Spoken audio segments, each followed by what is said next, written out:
time frame to support those projects. A lot of others are supporting innovative companies and doing incredible work, so we have a whole ecosystem of innovation. When we think about emissions, I think it's always important to go back and think about each of these five sectors. You know, some of them get a lot of attention, electricity and transport, but the other three less so. To meet a goal of zero, you have to succeed in every single one of these sectors.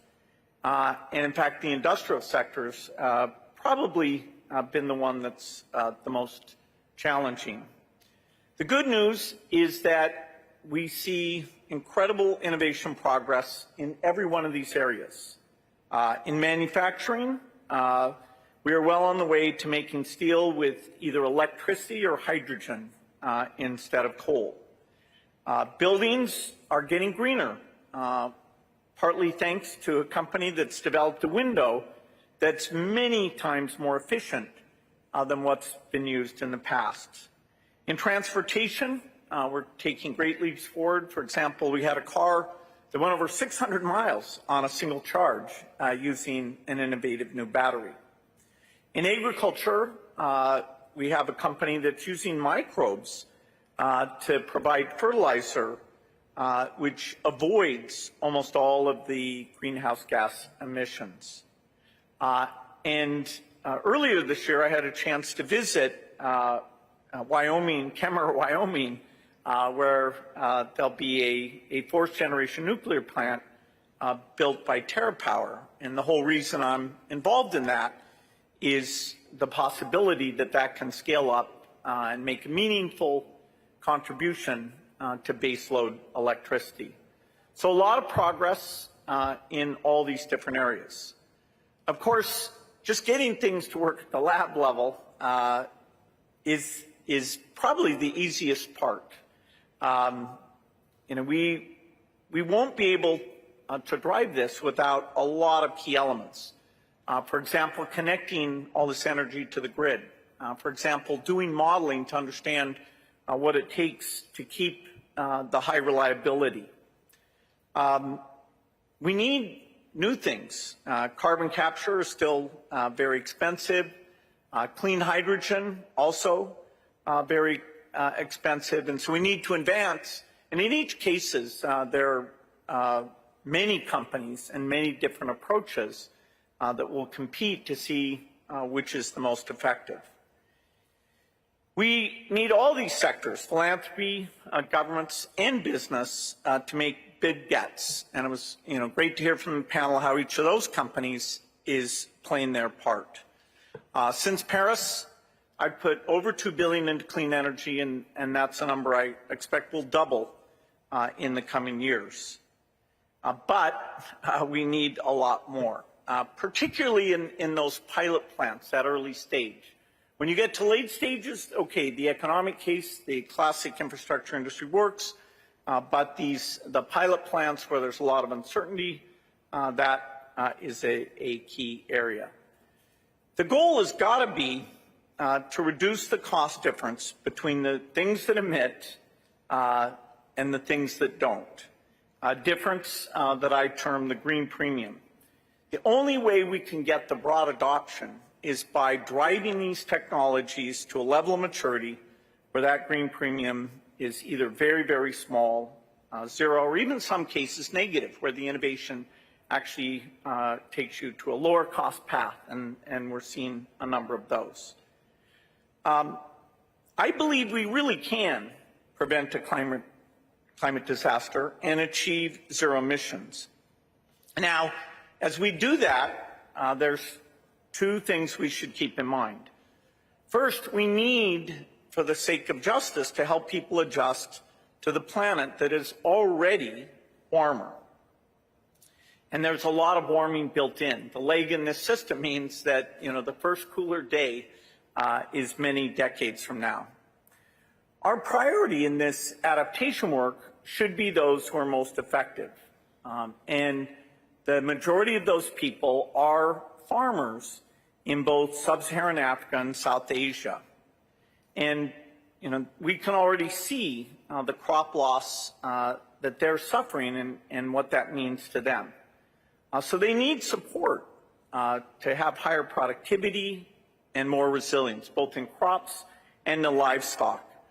I had a great opportunity earlier today during the Food Systems Summit, which was great to have that as part of this meeting, to announce with the UAE a $200 million partnership to fund food innovation.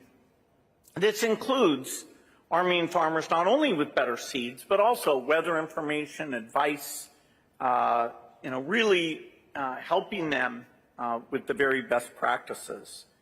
And of course, the agriculture sector is also a source of emissions. And so the new approaches will allow them to eliminate a substantial amount of emissions at the same time as they're pursuing their food output. We have over 160 new crop varieties coming out of the CG system. And farmers, for example, in Zimbabwe, were using these new varieties of maize, were able to generate 9 months of extra food for their family. And so, several years of productivity can give you the resilience that they deserve.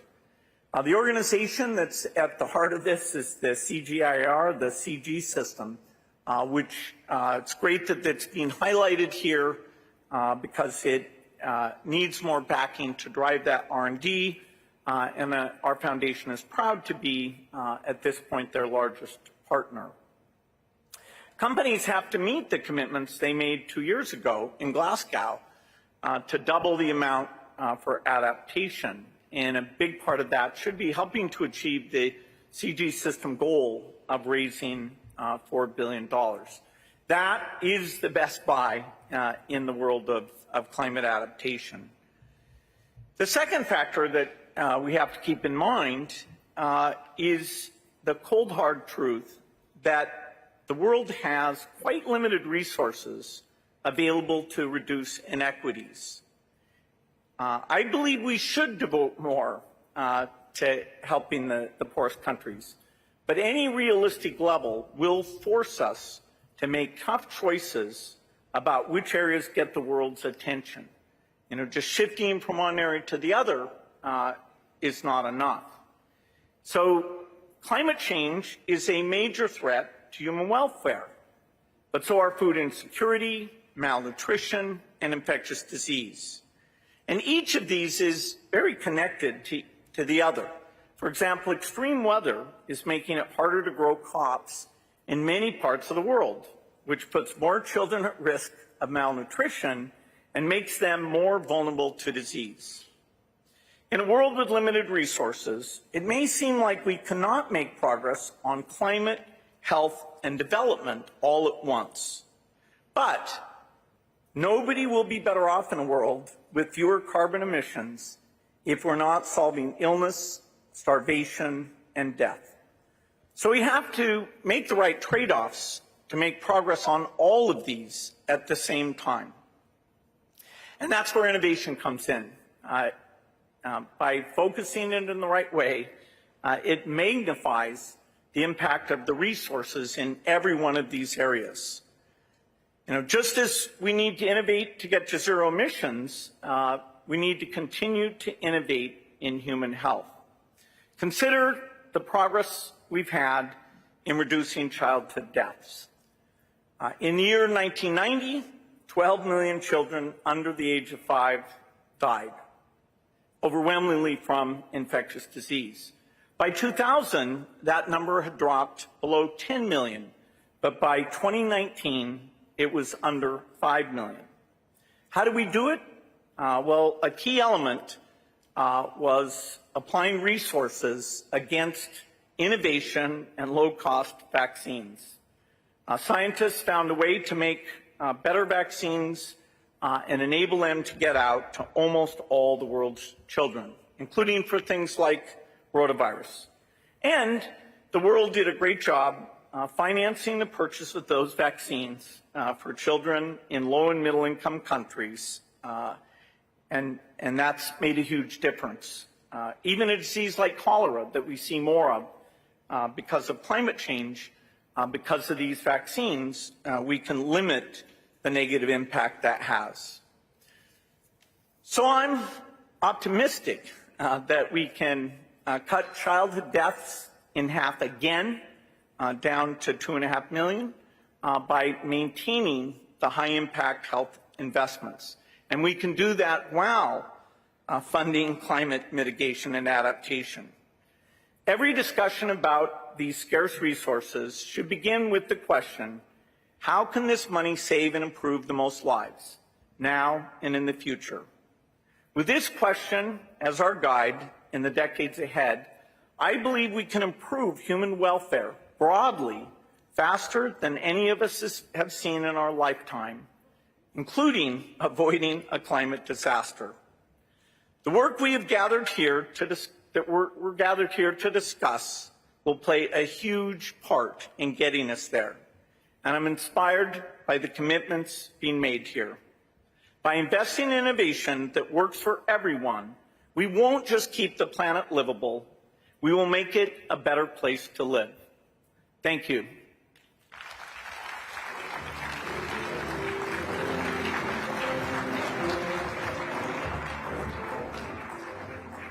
Thank you, Bill. Incredible vision, incredible goals.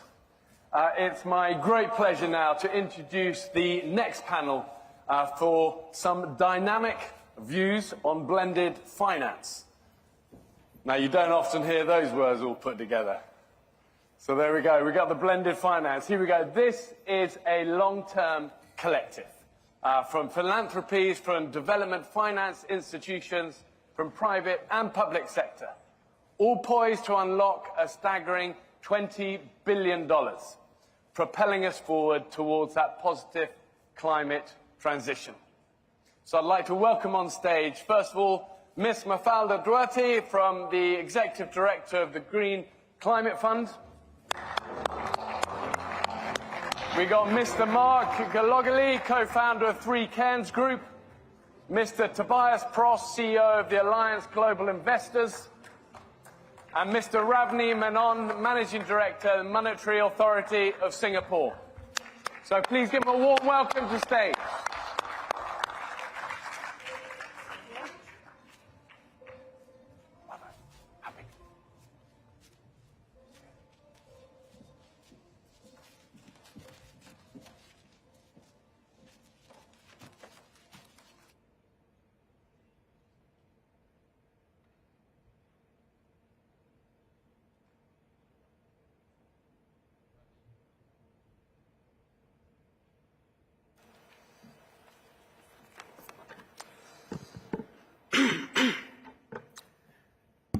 Distinguished guests, ladies and gentlemen, good evening. So I've been asked to set the context for some very interesting announcements to be made by my fellow panelists just after this. Why are we here to discuss blended finance? Fact is, the world